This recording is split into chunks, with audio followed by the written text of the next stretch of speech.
Salut, c'est Igloo, le Mac de l'habitat sur topmusic.fr, l'émission recommandée par toutes les planètes de tous les systèmes solaires, et présentée par le Bradley Cooper de l'habitat sans les cheveux. Cédric Simonin, bonjour. Bonjour Eric. Vous allez bien? Après une intro comme ça, on peut que aller mieux. Hein. Ouais, mais vous allez comprendre pourquoi je parlais de Bradley Cooper. Aujourd'hui, on va parler de l'urbanisme et de la fabrique de la ville, précisément urbanisme et fabrique de la ville, mais la ville de Strasbourg, avec le premier adjoint qui est notre invité, Siamak Aga Babaïb. Vous êtes aussi vice-président de l'Eurométropole. C'est pas la première fois que vous venez dans cette émission. On est ravis de vous recevoir. Bonjour. C'est toujours très intéressant, Cédric, de parler de la fabrique de la ville et de la vision qu'on a de sa ville quand on est élu, évidemment.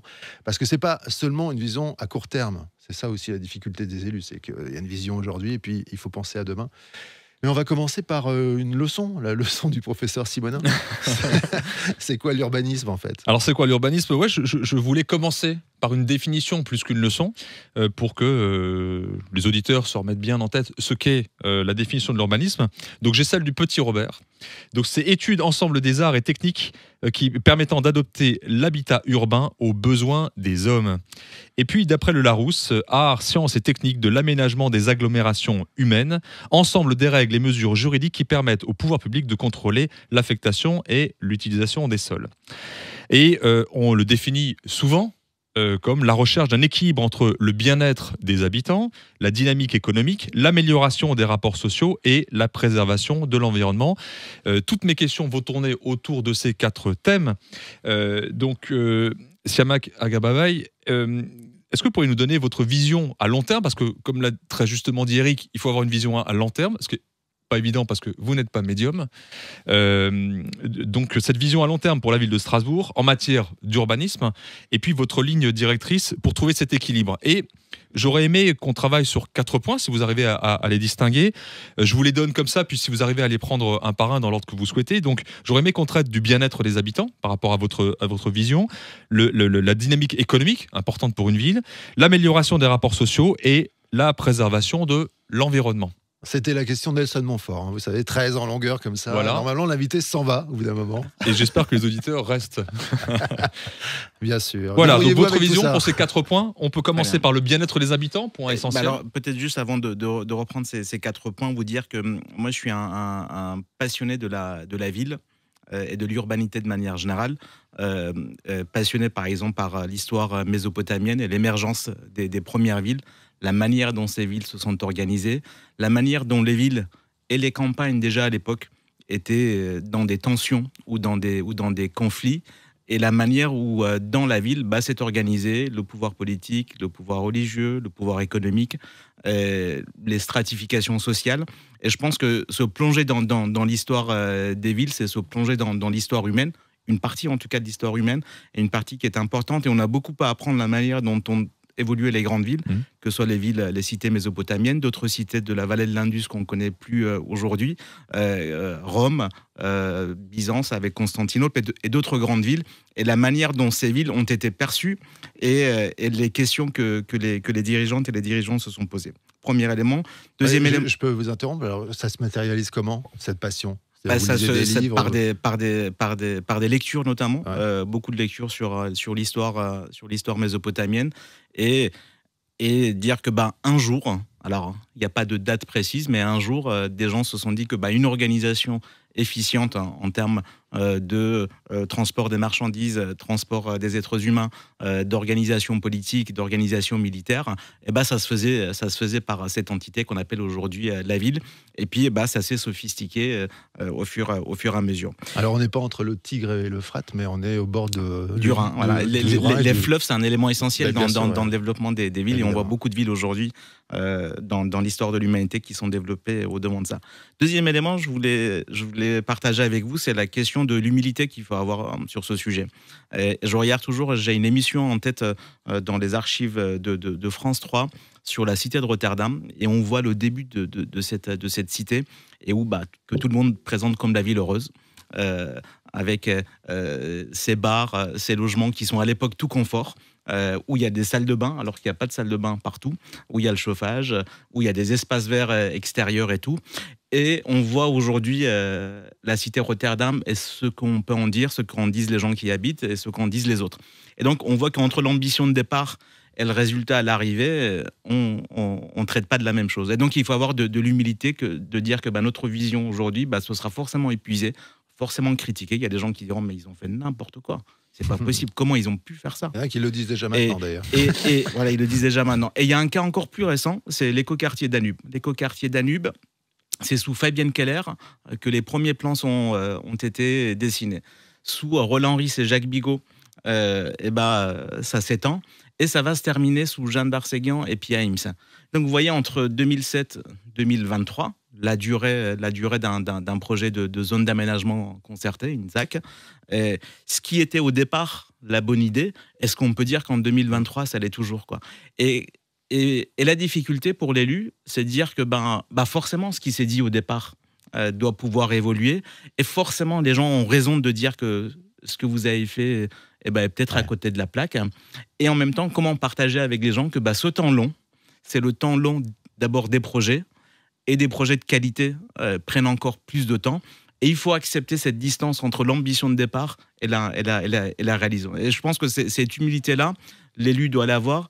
Et je trouve qu'il n'y a pas beaucoup d'endroits, et donc je vous remercie pour l'émission, il n'y a pas beaucoup d'endroits où on peut partager cette difficulté qu'il peut y avoir à avoir cette vision et à se dire qu'on va forcément se tromper, on va forcément mal faire, mais ce n'est pas pour autant qu'il ne faut pas essayer de bien faire.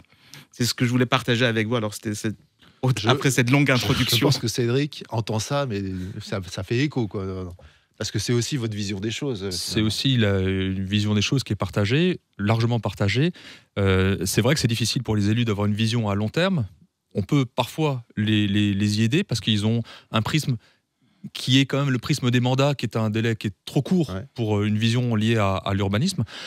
Et après, on a quand même des gens qui, dans l'histoire, ou même l'histoire assez récente, je pense à... Bon, alors, on peut parler du baron Haussmann, mais on a des Juppé, on a des Raymond Barre, des Colomb, des Michel Noir à Lyon, qui ont une vision quand même sur 10, 15, 20 ou 25 ans de leur ville.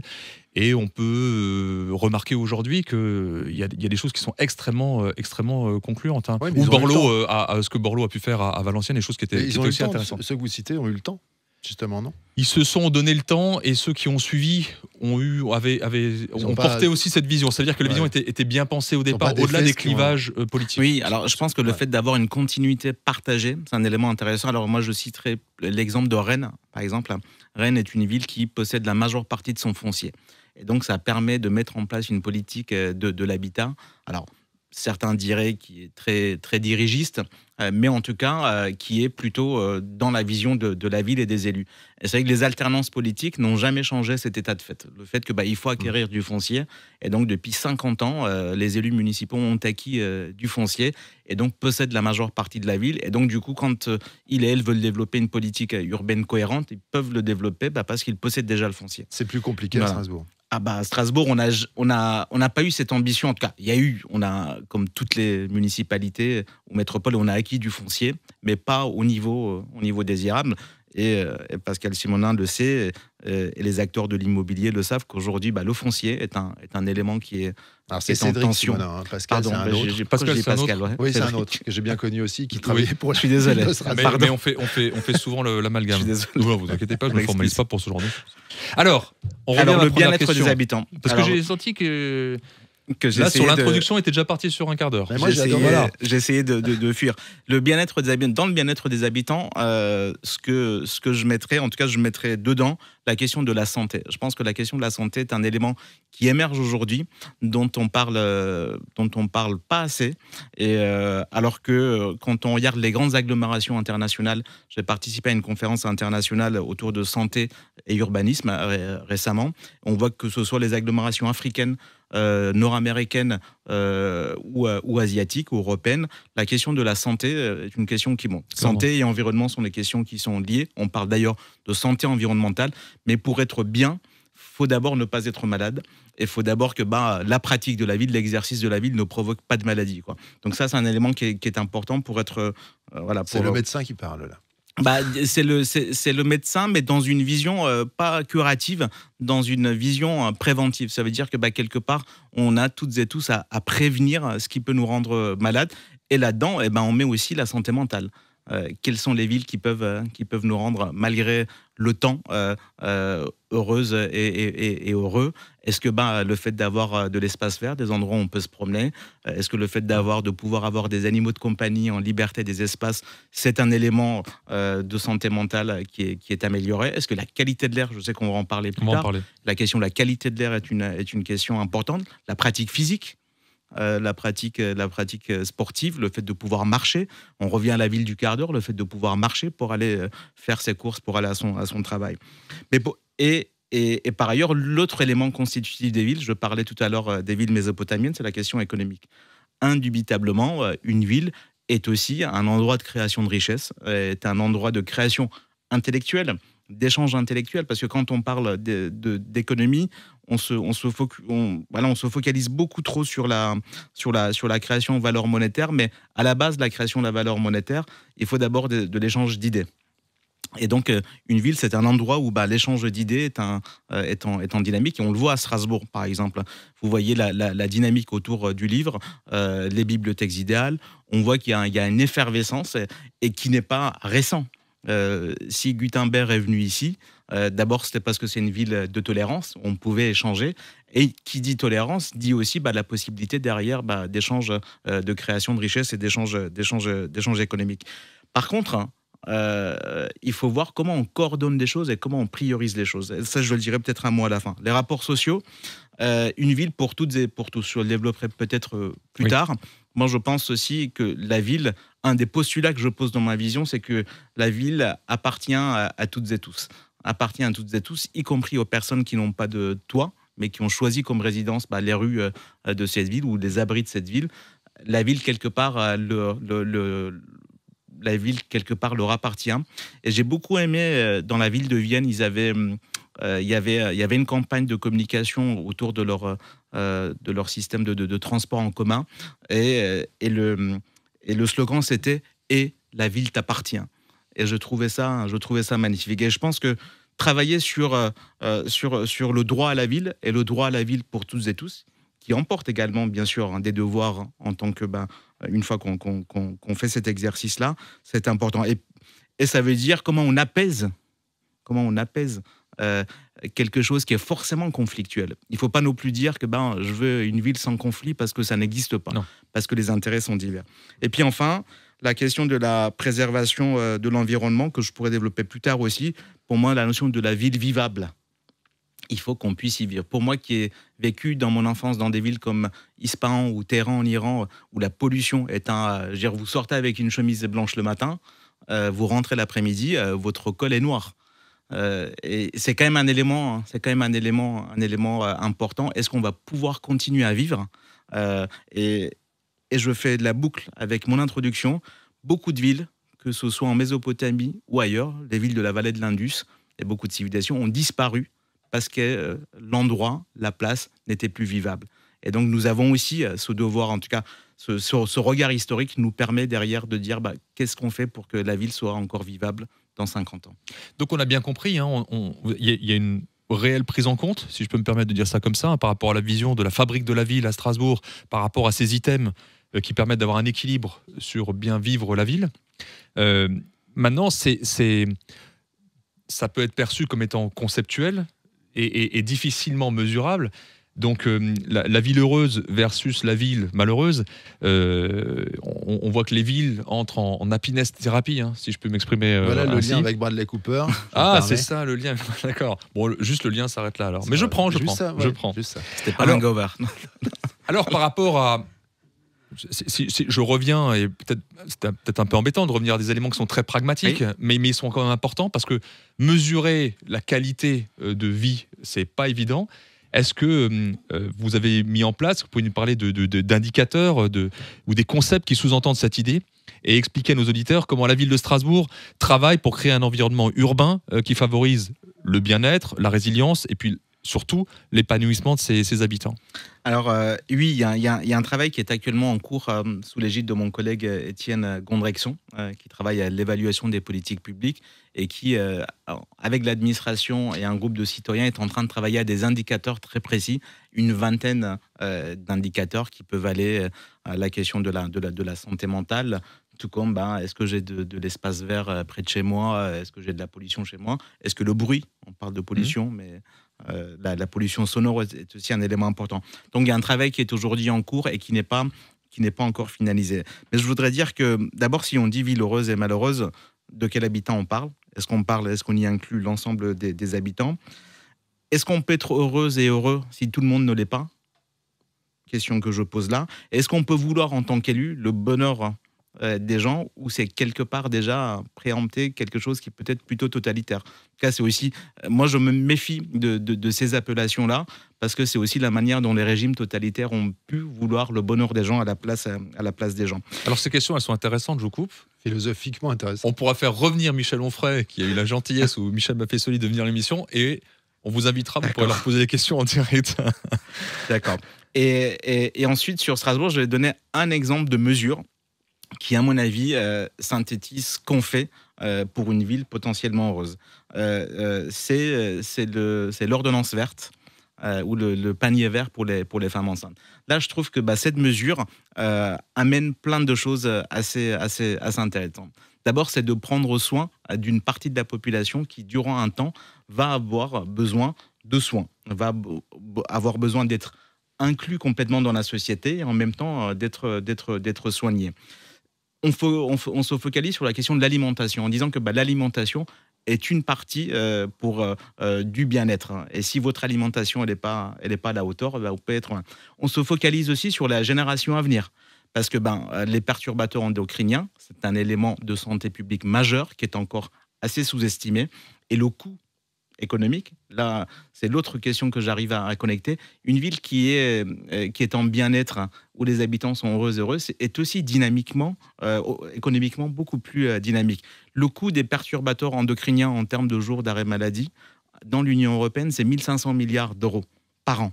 Donc, c'est un coût majeur. Donc, qui a une pensée économique doit aussi avoir une pensée sur la question du bien-être. Et donc, dans cette mesure où l'ensemble des femmes enceintes de la territoire de la ville de Strasbourg peuvent bénéficier durant leur grossesse de paniers de légumes bio, qui permet d'ailleurs de faire développer une activité d'agriculture nourricière économique en lien avec l'économie sociale et solidaire pour amener des gens éloignés de l'emploi. Je trouve que c'est une mesure qui, dans l'ensemble de ses facettes, est une mesure globale qui participe au bien-être global et qui est un exemple de ce que fait la ville de Strasbourg, pour être synthétique. Bien sûr, l'idée que c'est que ça continue. Parce que avec l'idée que ça continue. L'objectif, c'est que ça puisse continuer. Sur un temps donné, même pendant la grossesse, c'est important. Mais c'est si ça. Après... Et que ça amène à des changements de comportement. Ça amène à des changements de comportement. Et ça a été aussi plutôt bien documenté. Dès que vous changez votre manière de manger sur une période donnée, ça va vous amener, même si on sait tous qu'on peut replonger dans la junk food, qu'on a parfois cette propension-là, mais on sait aussi qu'on se sent mieux quand on mange mieux. Et le fait de dire que les femmes enceintes, c'est aussi les enfants à naître, c'est aussi se donner que le bonheur ne peut pas être que le mien, c'est aussi un bonheur qui se partage sur des générations à venir. Alors peut-être pour revenir à l'urbanisme, parce que là on est un petit peu parti, on a un peu dérivé, et revenir à ces indicateurs. J'ai encore une question. Et là peut-être je le vois avec un prisme de l'entreprise. Alors on peut dire on gère pas une ville comme on gère une entreprise, peut-être, mais juste j'aimerais vers ce parallèle. Si maintenant j'ai des indicateurs de mesure qui me permettent de mesurer la performance, si on peut appeler ça le bonheur, la performance, c'est un peu réducteur, mais permettez-moi quand même cette digression. Ces indicateurs vont évoluer dans le bon sens ou dans un moins bon sens par rapport à ce qu'on a imaginé. Est-ce que quand on a une vision de l'urbanisme et de la ville sur 5, 10, 15 ou 20 ans, comment on arrive, parce qu'on gère un paquebot dans le temps, comment on arrive pour tout d'un coup, si ces indicateurs ne vont pas dans le sens qu'on a imaginé, pour tout d'un coup mettre barre à droite et barre à gauche? C'est pas évident parce que le temps est long. Et changer une stratégie ou une politique va prendre facilement 2 ou 3 ans avant qu'elle puisse porter ses fruits. Donc maintenant, ma question c'est, une fois que ces indicateurs sont placés, comment vous allez les gérer, les animer et puis prendre les dispositions en fonction de ces indicateurs. C'est peut-être accélérer parce qu'on se rend compte qu'il y a une accélération du bonheur dans la ville. Et donc peut-être que votre vision, vous allez dire tiens, on va le raccourcir dans le temps parce que ça porte des fruits positifs. Et inversement, comment vous faites ? D'abord, il faut se mettre d'accord sur les bons indicateurs. Je pense que le premier élément est là. Et là aussi, il faut accepter quelque chose. Est-ce qu'on gouverne par indicateur ? Si on devait gouverner une ville par indicateur, ça veut dire que quelque part, vous allez effacer un certain nombre d'affects politiques, de débats, derrière lesquels il y a des désirs et des visions, que vous allez les changer. Et je pense qu'on est, en tout cas en France, j'ai l'impression qu'on n'est pas trop là-dedans. Moi, je plaide pour pas que l'ensemble de l'action politique soit menée selon des indicateurs, mais je pense qu'on ne peut pas mener de bonnes politiques publiques si on ne tient pas compte des indicateurs. Par contre, vous avez dit un paquebot.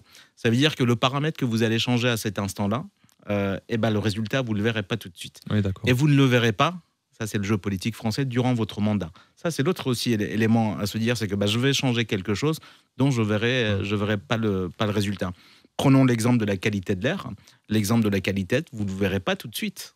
Ça va prendre plus que 2-3 ans. Je veux dire, parfois ça va prendre 10-15 ans. Si vous devez regarder par exemple l'espérance de vie d'une tranche de la population avant, parce que c'est aussi ça une mesure bien scientifique, vous regardez ce qui se passe avant, vous faites de l'intervention, vous regardez ce qui se passe après, dans des populations et des cohortes bien ordonnées, si possible en double aveugle, avec des gens qui s'ignorent et des gens qui les analysent, et à la fin vous avez un résultat qui est scientifiquement exploitable. Mais longtemps après. C'est pas un peu frustrant justement oui, mais c'est une question de reconnaissance aussi pour mais si dans un mandat, bien sûr, de résultat, mais de reconnaissance, c'est aussi important. Mais si on arrive à partager la méthode, et si on arrive à dire aux gens, voilà, c'est ma vision, c'est l'hypothèse que je propose.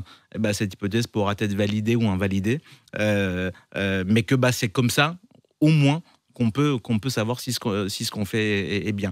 Pour les femmes enceintes, par exemple, ça va être est-ce que, d'une part, l'alimentation a changé dans la durée ? D'autre part, est-ce que l'éviction des perturbateurs endocriniens est devenu un élément qui a été intégré ? Et est-ce que les incidents ou les accidents ou les complications de grossesse chez ces personnes-là ont été moins importantes que chez d'autres ?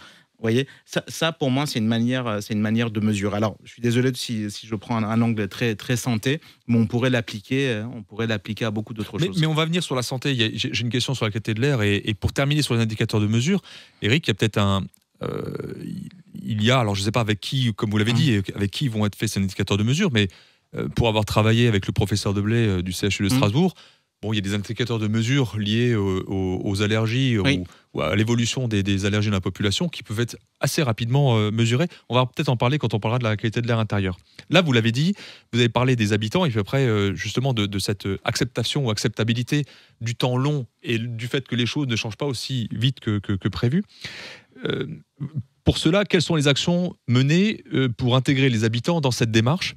Parce que la ville heureuse se fera forcément avec les habitants, parce que c'est une propre idée du bonheur que l'on peut avoir. Donc ça se fait de toute façon avec les habitants. Et j'ai deux questions. Non, j'ai une question, là, j'ai deux questions pour la suite. Attendez, machin, ça y est, j'ai retrouvé ma question, je l'avais perdue. Existent-ils des outils qui permettent de mesurer leur satisfaction face aux actions menées ? Voilà, on était sur les outils statistiques ou enquêtes qui donnent une idée de leur perception de la ville et des évolutions vers une ville heureuse. Donc je suis un peu sur ces indicateurs, mais là liés aux habitants. Alors d'abord, ce qu'on appelle aujourd'hui, de manière assez commune, la participation citoyenne. Une démocratie active, on a souvent l'impression qu'on a besoin de bons élus. Mais moi je dirais qu'on a besoin effectivement de bons élus, mais on a aussi besoin de citoyennes et de citoyens qui sont actifs. La démocratie ne peut pas se limiter simplement à tous les 6 ans dans une ville. Je vais mettre un bulletin et après je veux dire je suis pas content de ça, je suis pas content de ça, ou je suis très content. Ça peut pas se limiter à ça. Et donc il faut de la part. Mais de l'autre côté, on peut pas obliger les gens. On ne peut pas obliger les gens à venir participer sur la vision de la ville à 50 ans. S'il y a des gens qui ont envie, il y a des gens qui viennent ou pas. Et ça amène du coup que on a fabriqué des dispositifs et tout dispositif est forcément quelque chose qui est imparfait et qui est forcément enfermant. Il y a les ateliers de quartier. Avant, il y avait les conseils de quartier. Et je ne pense pas qu'on ait trouvé le meilleur dispositif. Parce que ce que Nick constate, c'est que on n'arrive pas à y attirer des échantillons représentatifs de la société. Ils viennent souvent les gens qui ont le temps, les gens qui ont l'intérêt, et les gens qui pensent que ça peut éventuellement servir à quelque chose, ou les gens qui veulent l'instrumentaliser pour en faire autre chose. Donc c'est généralement les mêmes personnes qu'on voit, et d'ailleurs c'est assez intéressant, de mandat en mandat, on voit les mêmes personnes qui sont dans les dispositifs et qui du coup s'approprient ces dispositifs, parfois au détriment d'autres personnes qu'on a du mal à les toucher, qu'on a du mal à les chercher. Ça voudrait dire que l'intérêt particulier prime devant l'intérêt général dans ces situations-là ? Je pense que pour toutes et tous, nous y compris autour de cette table, c'est toujours plus facile, c'est toujours probablement le premier moteur, l'intérêt particulier. C'est la question du désir, et c'est normal. Faire émerger l'intérêt général nécessite de faire ce pas de côté, nécessite qu'il y ait la rencontre, nécessite qu'il y ait le dialogue, nécessite qu'on apprenne à pouvoir avoir un dialogue constructif entre des opinions contraires. Or, on vit un temps, vous le savez, vous le voyez, où ce dialogue des opinions contraires, c'est ce que Machiavel appelait le conflit civil, mais le conflit civil pas au sens armé, le conflit civil au sens où la civilité, ça veut dire qu'on peut s'opposer des arguments et on peut ne pas être d'accord, mais continuer à dialoguer ensemble, ça se frite.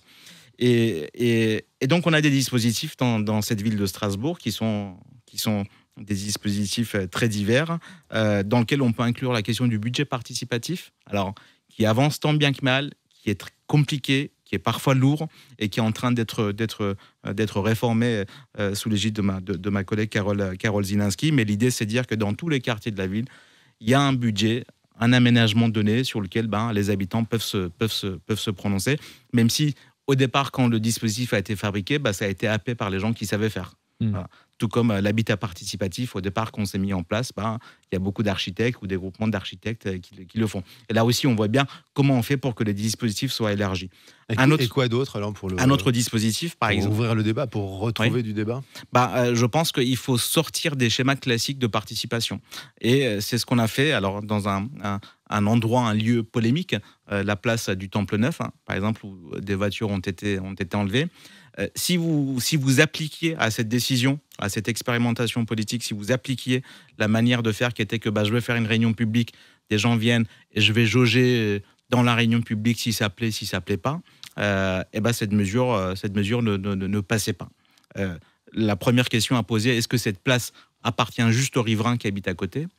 2, est-ce que cette place appartient aux commerçants qui sont dans la zone de chalandise ?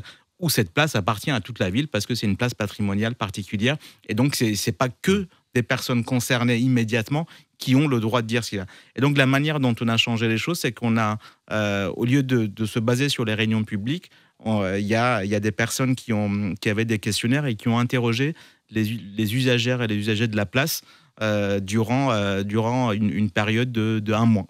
Et donc, toutes les personnes qui venaient sur cette place pour manger un sandwich et tout, des gens qui étaient pour ou contre, d'ailleurs. Et donc, toutes les personnes, et donc c'est plutôt l'usage de la place qui a été interrogé, plutôt que l'opinion particulière de telle ou telle personne. Et le résultat était complètement inverse. Pas de manière triomphale. C'est 70% des gens qui ne veulent plus de voitures sur cette place et qui veulent que ce soit une place plutôt piétonnisée, ou une place où on s'installe parce qu'il y a un très beau temple. On revoit de nouveau le temple, il y a des arbres de grande hauteur, ombragés, on peut y faire des concerts, des événements. Mais si on avait fait juste la réunion publique, et le compte-rendu de presse de cette réunion publique aurait été, d'ailleurs il y en a eu, c'est catastrophique, c'est nul.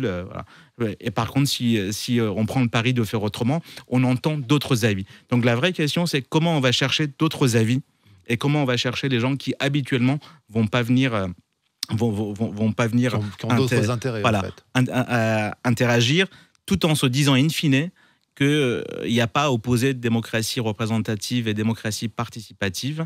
Et il ne s'agit pas, en tout cas dans notre modèle français aujourd'hui, de dire que tout est ouvert à la participation. Et il faut aussi être honnête avec les gens. Moi, je veux dire, il y a des sujets pour lesquels les élus ont été élus et qui prennent la responsabilité, leur responsabilité, prennent des décisions. Tout n'est pas ouvert à la participation. Donc, il faut d'emblée dire ce qui est ouvert et ce qui n'est pas ouvert. Alors, vous avez parlé du stationnement. Place du Temple Neuf, ça me permet de faire une transition. Là, il n'y en a plus, du coup, Là, il n'y en a plus. Et j'aurais une question là sur la gestion des flux et des mobilités qui sont en lien avec la vision que l'on peut avoir de l'urbanisme. Élément polémique, hein, il y a eu récemment, il y a quelques mois, l'augmentation du coût du stationnement, 35 € pour 3 heures, pas anodin, qui a suscité de vives réactions parmi les habitants, les salariés et les commerçants. Et cela dans un contexte économique et social déjà bien impacté par l'inflation et les augmentations du coût de la vie, l'énergie, l'alimentaire, etc. Quels sont les arguments que vous avez en faveur de cette mesure et comment la ville compte répondre aux préoccupations des citoyens? Et j'aurais peut-être une deuxième question tout de suite dans la foulée. Comment la ville prévoit de soutenir ces commerces tout en poursuivant ses objectifs en matière de mobilité durable? Bon, sur la deuxième question, on a fait une conférence de presse cette semaine où on a présenté des mesures en faveur des commerces et des salariés des commerces avec des forfaits particuliers pour les gens qui viennent travailler et qui ont besoin de leur voiture pour venir travailler, avec des tarifs qui sont des tarifs plutôt attractifs. Mais je reviens sur le début et sur la philosophie.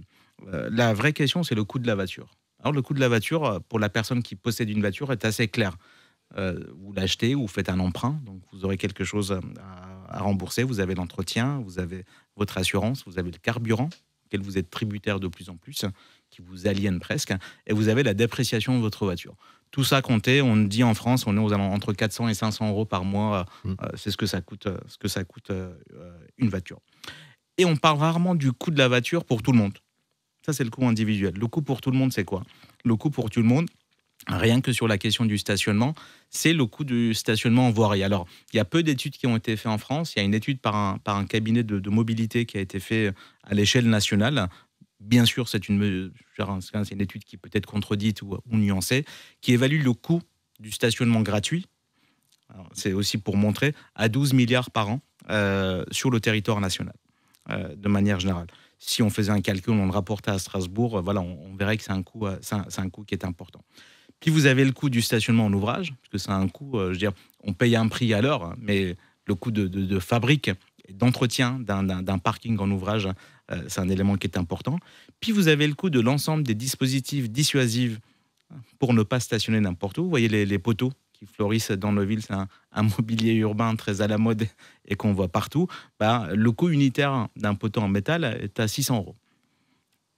Des fois sur des allées entières, vous voyez quand on parle du poteau, c'est les plots qui font 1,20 m là pour empêcher les gens de stationner sur les trottoirs. Il faut l'acheter chez Lidl. Hein, et donc vous voyez l'ensemble de ces... Quand vous calculez tout ça, vous dites qu'en fait les gens ne payent pas le vrai prix de la voiture.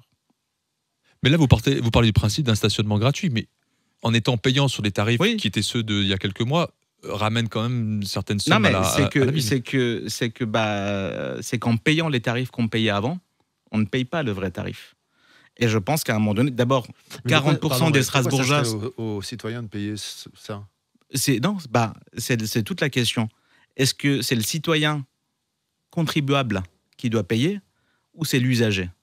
Et il y a un vrai juste équilibre à trouver entre-temps. Il y a 40% des Strasbourgeois qui n'ont pas de voiture. 40%. Donc, il faut en tenir compte. Tout à l'heure, je disais droit à la ville de tout le monde. Donc, ces personnes-là vont contribuer par l'impôt à le fait qu'on fasse les routes. J'ai oublié de faire les routes. Je vais vous dire, les routes, c'est 35 millions d'euros par an. Les routes, c'est la métropole qui paye. 35 millions d'euros. Et donc, il y a des gens qui contribuent. Et il est normal que les gens dont l'usage va amener un certain coût puissent y participer. Ça, le principe philosophique que je vais y poser, c'est que c'est pas j'ai juste une voiture, il faut que ça coûte le moins cher possible. Ça peut pas être ça. Ça coûte, il faut que vous participiez. Vous allez y participer à double titre, comme citoyen, contribuable et comme usager. L'autre élément, est-ce que les prix qui étaient pratiqués jusque-là étaient des prix qui étaient les bons prix, en fait? Et ça ne l'était pas. D'abord, il n'y a pas eu d'évolution durant plusieurs années, quand le stationnement, y compris pour les résidents, par exemple, était à 15 € et que tout le monde payait 15 €, alors qu'on est aussi dans l'ère aujourd'hui à Strasbourg et depuis longtemps, de ce qu'on appelle la tarification solidaire, c'est-à-dire chacun paye à la hauteur de ses capacités contributives. Et il est normal que quand on gagne plus, on paye plus. Moi, je trouve que c'est un élément de justice sociale et fiscale, en tout cas, que je soutiens. Et donc, je comprends que ça puisse se dire « Ah, mais jusque-là, je payais 15 € par mois, là, je vais payer 45 € par mois ». 30 € par mois de plus sur une année, c'est un budget, ça ne me permet pas d'aller là ou là. Voilà. Et ce que vous allez dire, c'est que par rapport aux 500 € par mois, 30 €, finalement, c'est pas grand-chose. Disons que faut tout mettre en balance. Moi, je pense pas que tout le monde, et moi, je ne suis pas l'ennemi de la voiture. Comme tout le monde, quand je vois une belle voiture, je peux être ému, je peux avoir des émotions qui sont positives. Par contre, je pense que posséder une voiture peut être aussi un élément aliénant. Vous me direz, il y a plein de choses d'aliénant dans la vie, mais une voiture, ça vous aliène par le coup, par plein de choses directement, comme ça. Et donc, ça, c'est un élément que je voulais souligner sur le coût de la voiture. L'autre question importante, c'est le partage de l'espace public. L'espace public, c'est de l'argent, mais c'est aussi du pouvoir politique et du conflit civil. À Strasbourg, la pénétration de la voiture depuis 1990 a baissé de 100%. C'est-à-dire qu'il y a moitié de moins de voitures qui rentrent dans cette ville. Donc, ça veut dire que ce que nous faisons là n'est que la poursuite de ce qui se fait à Strasbourg depuis Catherine Trottmann, sous Fabienne Keller, Robert Grossman, Roland Ries, Jacques Bigot, Roland Ries, Robert Herrmann. Finalement, on ne fait rien d'autre que ça.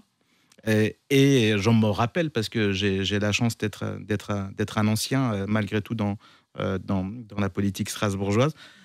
Les mêmes débats, on les avait à chaque augmentation des tarifs de stationnement. Donc, pour moi, ce n'est pas quelque chose de nouveau. Et le partage de l'espace public, ça veut dire que Strasbourg, comme dans toutes les villes, moins qu'ailleurs, parce que à Strasbourg, on avait cet urbanisme du quart d'heure autour de la cathédrale. Quand vous voyez la cathédrale, quand elle est faite, quand même très, très, très, très intelligent. Vous avez des habitations, des commerces, des artisans. Je veux dire, tout est organisé pour tout faire à pied. Donc, la place de la voiture était déjà moins importante qu'ailleurs, que dans d'autres villes qui sont neuves. Mais 70% de la ville dédiée à la voiture. Là aussi, vous dites que si vous voulez mieux partager la ville entre l'ensemble des usages et l'ensemble des personnes, faut rééquilibrer. Il faut rééquilibrer. Et je comprends que le fait de rééquilibrer, ça veut forcément dire prendre une partie de l'espace qui appartient à la voiture et le repartager.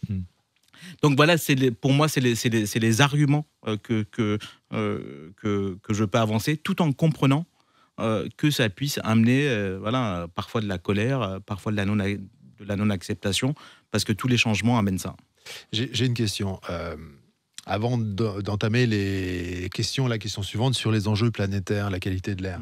Justement, vous venez de dire que vous n'êtes pas un ennemi de la voiture. Mais est-ce qu'aujourd'hui, en 2023, bientôt 2024, une mairie comme Strasbourg ne doit pas l'être? Dans le sens où, est-ce qu'on peut continuer comme ça? On sait que c'est de plus en plus inquiétant, la banquise qu'ils font, les glaces qu'ils fondent, etc.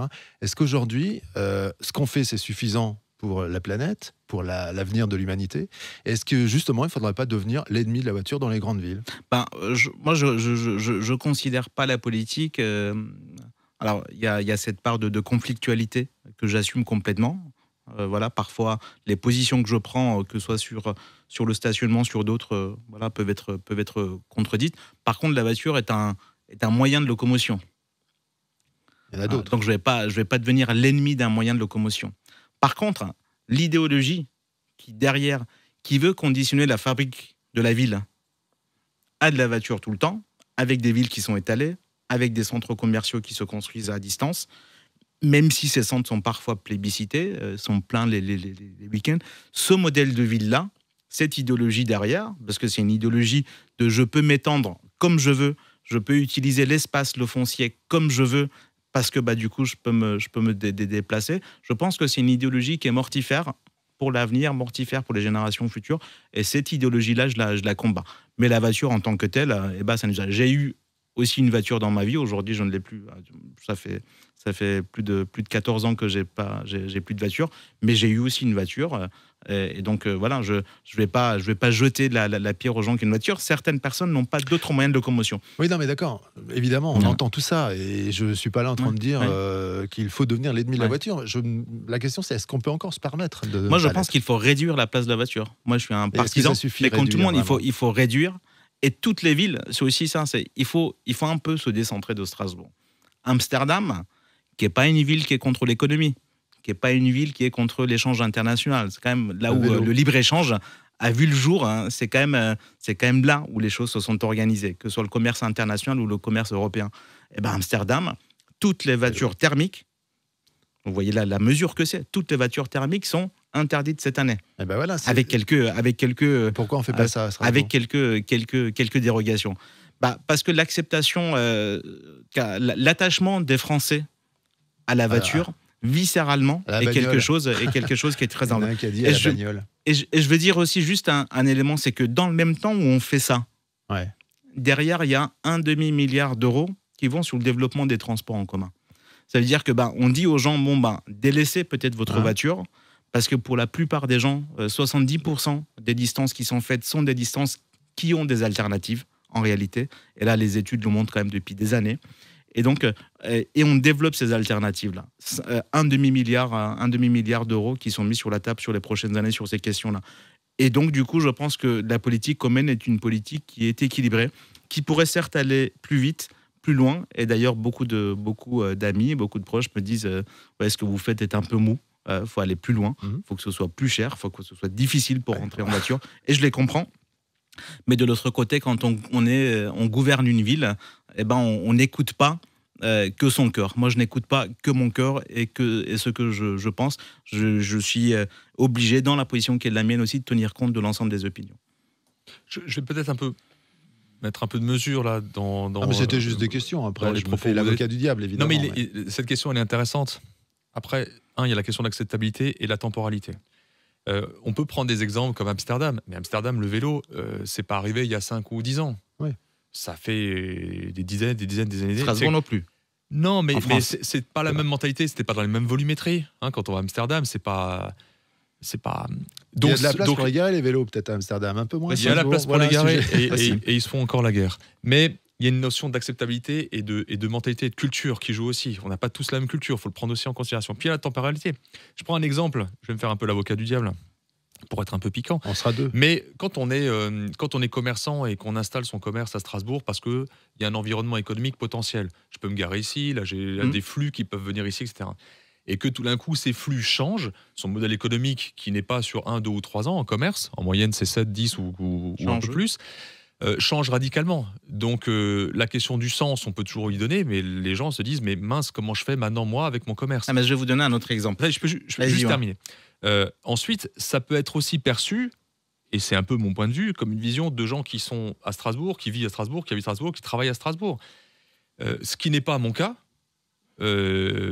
C'est compliqué quand tout d'un coup vous devez venir à midi déjeuner à Strasbourg, juste pour déjeuner en venant, j'ai mes bureaux à Ensheim. Pour ceux qui ne connaissent pas Strasbourg, parce qu'on est écouté dans la France entière, c'est à 20 km de Strasbourg. Je me suis mis là-bas parce que c'est facile à se garer, c'est facile pour les flux par rapport à l'entreprise. Mais quand il faut venir à Strasbourg, c'est vrai qu'il y a des endroits ou des lieux où on ne va plus parce que c'est vraiment très très compliqué. Et ça me permet de faire aussi un autre lien, et là je prends la casquette du constructeur-promoteur, c'est que maintenant si j'ai un jeune couple et je travaille en ville, ça me va très bien d'habiter à Strasbourg-Centre avec 0,8 places de parking par logement, c'est-à-dire on va dire une place pour un logement, donc on n'a pas besoin d'avoir 2 voitures. Mais si je change de job et que mon métier m'impose d'avoir une voiture parce que je suis commercial, conducteur de travaux ou autre plutôt itinérant, la question des gens qui nous posent, c'est comment je fais ? Donc comment je fais ? Parfois je suis obligé de vendre mon logement alors que j'étais bien ici, cet endroit-là, et au bout de 5 ans je suis obligé de vendre mon logement. Si je veux vendre mon logement et que quelqu'un qui vient veut l'acheter dit moi je travaille à droite à gauche, certains ont dit se sont vus refuser des ventes parce que l'environnement du stationnement ne permettait pas d'avoir 2 voitures alors que les 2 travaillaient de manière itinérante. Donc ce lien avec l'économie, il est quand même assez prégnant et important. Et je veux juste mettre un bémol, dans sa vision à long terme, on a une vraie évolution. On ne parlait pas de la voiture électrique, enfin on n'en parlait pas en ces termes-là il y a 10 ans. Je ne parle pas de l'impact carbone d'une voiture, mais rien que sur la pollution de l'air ou des particules fines, il y a quand même un avantage, ou même du bruit permet d'avoir un avantage. Mais quand on parlait avec des élus il y a 10 ans en disant la voiture électrique va un peu changer les choses, et je ne parle pas de l'autonomie des véhicules électriques, ça on pourrait... Il y a des élus il y a 10 ans qui nous regardaient comme des extraterrestres en disant mais non, c'est pas possible, ça n'arrivera jamais. Il y a aussi l'évolution des technologies et de l'innovation qui permet aussi de faire évoluer cette vision de la ville. Il faut aussi pas toujours être trop tranché. Je sais que c'est pas toujours entendu quand je dis ça, mais je mets juste un bémol sur la ville heureuse. C'est aussi une ville qui n'est pas stressante, et celui qui a l'obligation d'avoir une voiture parce qu'il travaille avec sa voiture en dehors de Strasbourg, mais qu'il habite à Strasbourg parce qu'il aime cette ville, pour lui cette ville devient stressante. Alors, peut-être plusieurs éléments. On est déjà à 45 minutes d'émission. Normalement, c'est 10 minutes. Non, je plaisante, j'exagère. Mais on va aller un peu plus vite maintenant pour conclure dans des délais raisonnables. Oui, j'ai encore 2 questions. Peut-être sur les éléments que vous avez avancés. D'abord, sur les commerces. Oui, quelqu'un qui a un commerce avec des flux et des places de parking, et demain, ces places de parking disparaissent, et ben, le commerce va muter. Mais c'est l'histoire de la piétonisation de Strasbourg. Je veux dire, le tram, je veux dire, quand on a mis le tram, Catherine Trottmann a décidé de mettre le tram, il y a des gens qui ont menacé de se pendre. Strasbourg n'est pas mort économiquement. Les commerces ont muté.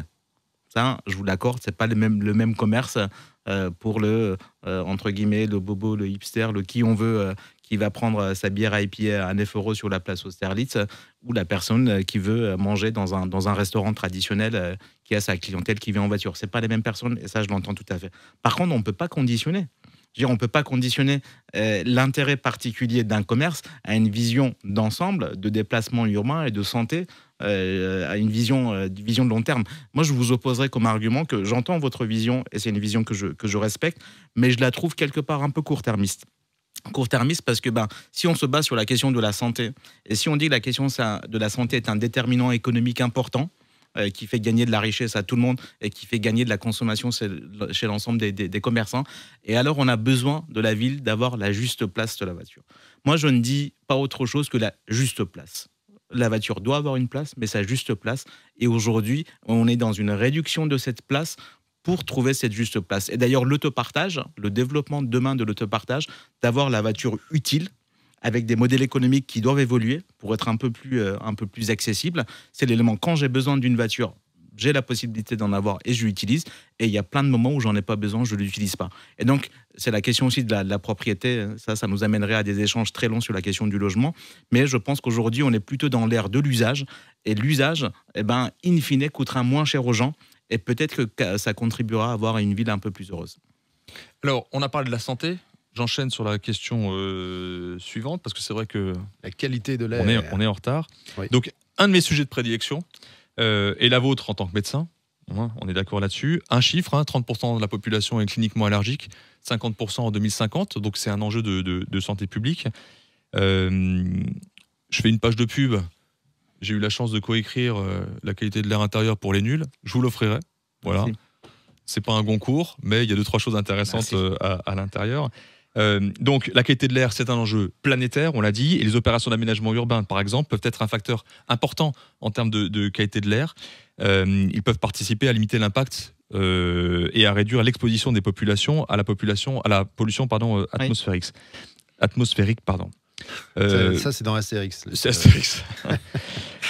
Selon vous, quelles sont les solutions d'urbanisme retenues par la ville de Strasbourg pour améliorer la qualité de l'air intérieur? Vous en avez parlé, alors là peut-être de manière un peu plus concise, et favoriser la santé des citoyens.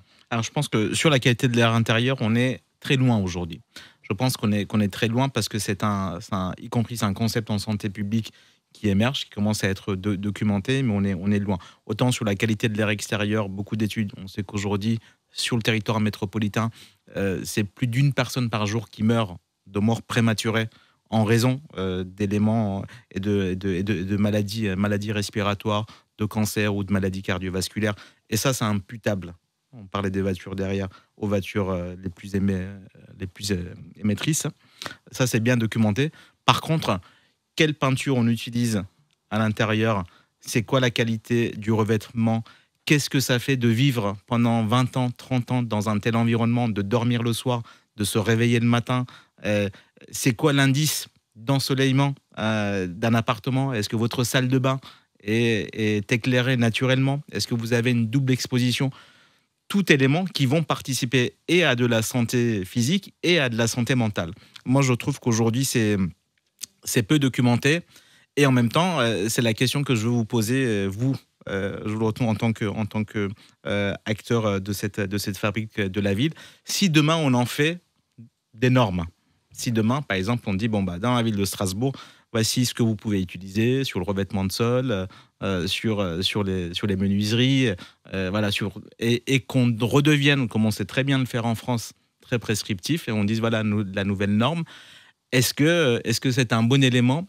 Et comment, du coup, on doit amener cette question à aller plus loin? Moi, je pense qu'on doit utiliser probablement d'autres lieux pour pouvoir y arriver.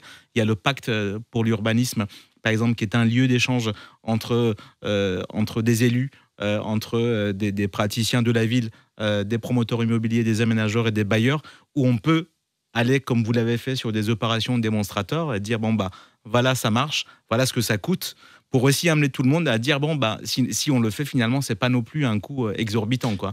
Et donc, comment ne pas aller tout de suite dans l'imposition d'une nouvelle norme pour partir de démonstrateurs, y faire des études, démontrer que ça marche, et ensuite élargir. Je me permets d'intervenir parce qu'il ne va pas pouvoir le faire.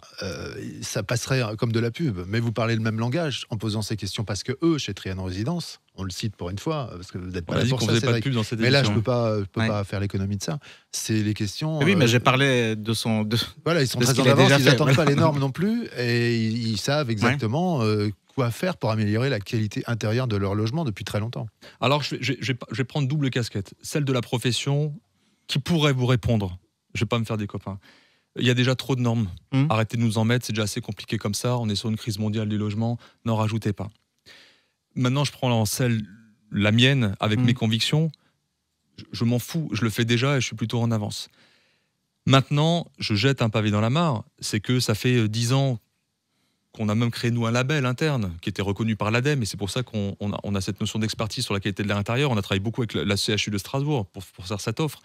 Je n'ai jamais eu un élu sensible à ça. Je peux faire des concours, je peux faire des propositions, je vois des élus tout le temps.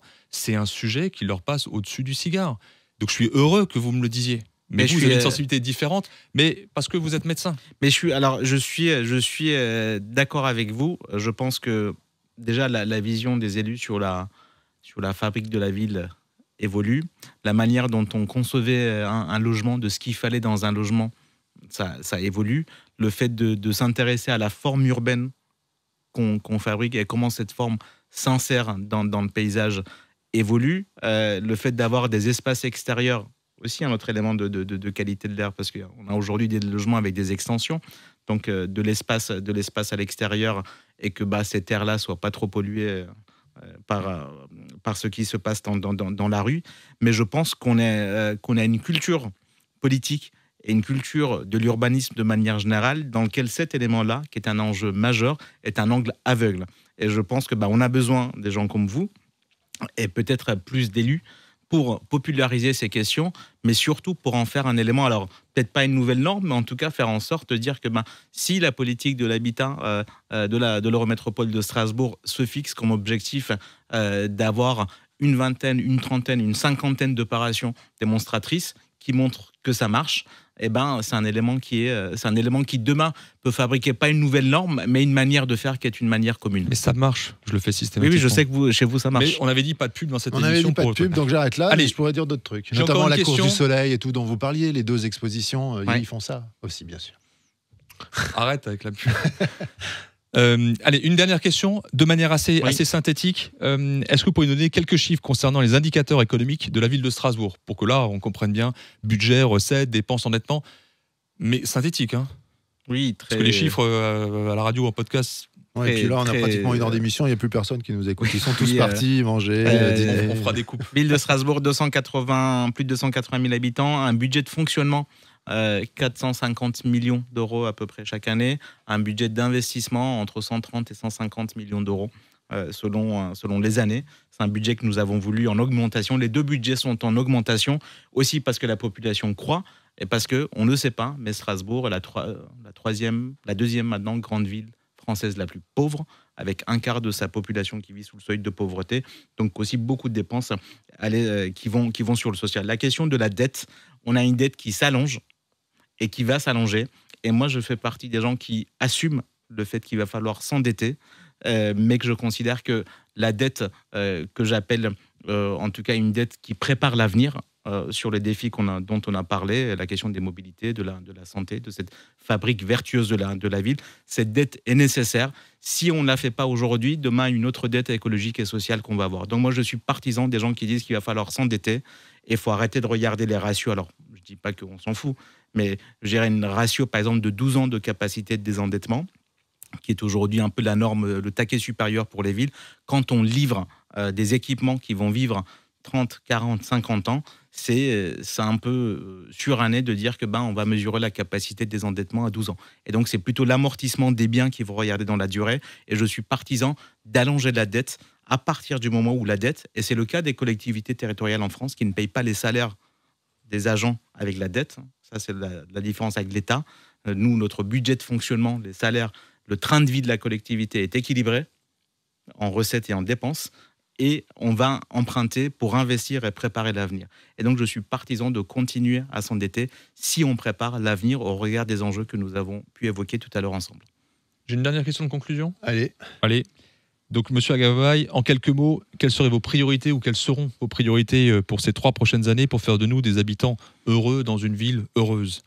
D'abord, prendre soin de tout le monde, faire en sorte que le droit à la ville soit pour tout le monde. Deuxièmement, avoir une ville en bonne santé. Je dis bien une ville en bonne santé est une ville qui économiquement et de manière générale marche bien. Et troisièmement, une ville de dialogue. Ok, vous êtes sur ce chemin.